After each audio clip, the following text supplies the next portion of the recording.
बिस्मिल्लाहिर्रहमानिर्रहीम अल्हम्दुलिल्लाहि रब्बिल आलमीन वस्सलातु वस्सलामु अला रसूलिहिल करीम रब्बि इश्रह ली सदरी व यस्सिर ली अमरी वहलुल उक़दतम मिन लिसानी यफ़क़हू क़ौली। अस्सलामु अलैकुम व रहमतुल्लाहि व बरकातुहू एवरीवन। उम्मीद है आप सब खैरियत से होंगे। Must be enjoying winters. जज़ाकल्लाह खैर फॉर कमिंग। आज का topic is very important because positive and negative emotions everyone faces them, और इनफैक्ट इसकी बड़ी कमी है हमारे कल्चर में। रिलीजन की तरफ लोग आ जाते हैं but somehow they don't understand the philosophy of religion and somehow they are unable to take advantage. वो एडवांटेज नहीं ले पाते जो असल में अल्लाह सुब्हानहू व तआला के वादे हैं कुरान मजीद में। फॉर एग्ज़ाम्पल, अला बिज़िक्रिल्लाहि तत्मइन्नुल क़ुलूब। अभी रिसेंटली एक स्कॉलर के साथ मैं बैठा था, तो ऑल्दो पहले ये सुना हुआ था बट दोबारा उन्होंने मेरी इस तरफ तवज्जो दिलाई। उन्होंने कहा कि अली भाई, आपको पता है इस आयत का असल में मतलब क्या है?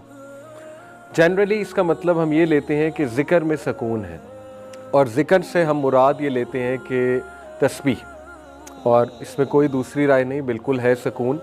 बट उन्होंने कहा कि आपको पता है इसकी तफसीर क्या है इस आया की? अगर आप इसकी प्रॉपर तफसीर देखें, इस आया की तफसीर है कि देखें, ज़िक्र कुरान ने ख़ुद किसको कहा है?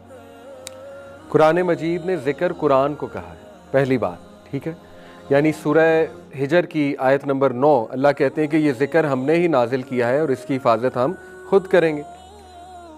तो उन्होंने बड़ी इंटरेस्टिंग बात बताई कि अली भाई, इससे मुराद ये है कि अल्लाह के ज़िक्र में सुकून है। अगर इसको ट्रूली किसी ने समझना है तो इससे मुराद ये है कि कुरान के अहकामात पे अमल करने में सुकून है। ये मतलब है अला बिज़िक्रिल्लाहि तत्मइन्नुल क़ुलूब का।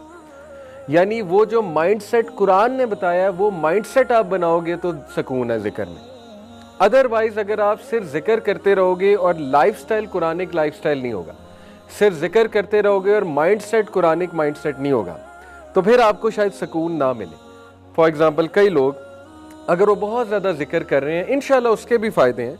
ज़िक्र इतनी पावरफुल चीज़ है कि उसके डेफिनेटली फ़ायदे हैं। लेकिन आपने देखा है कई लोग वो बहुत बहुत बहुत ज़्यादा जिक्र करते हैं। यानी उनकी अगर हम तस्बीह काउंट करें तो मेरे ख्याल में 1-1 लाख बार जिक्र होता है लिटरली दिन में। बट अनफॉर्चुनेटली उनकी लाइफ बहुत टफ होती है, बहुत डिफ़िकल्ट होती है।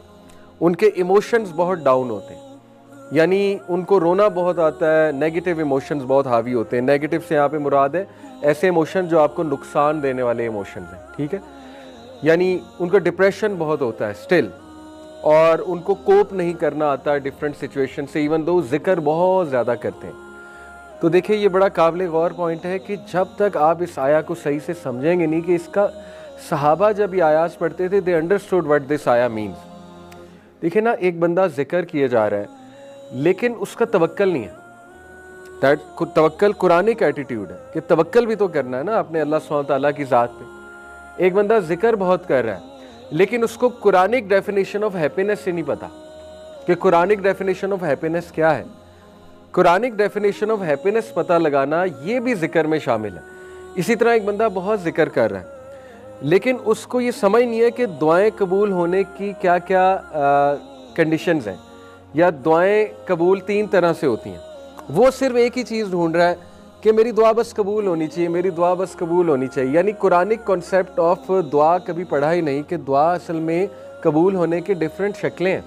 फॉर एग्ज़ाम्पल, सबसे निचला दर्जा है अल्लाह वो दे जो आप मांग रहे हैं। इंटरेस्टिंगली ये सबसे निचला दर्जा है। उससे ऊपर का दर्जा है कि अल्लाह उसके बदले को मुश्किल टाल दें। वो चीज़ तो ना दें लेकिन उसके बदले कोई हादसा टाल दें, कोई मुश्किल टाल दें।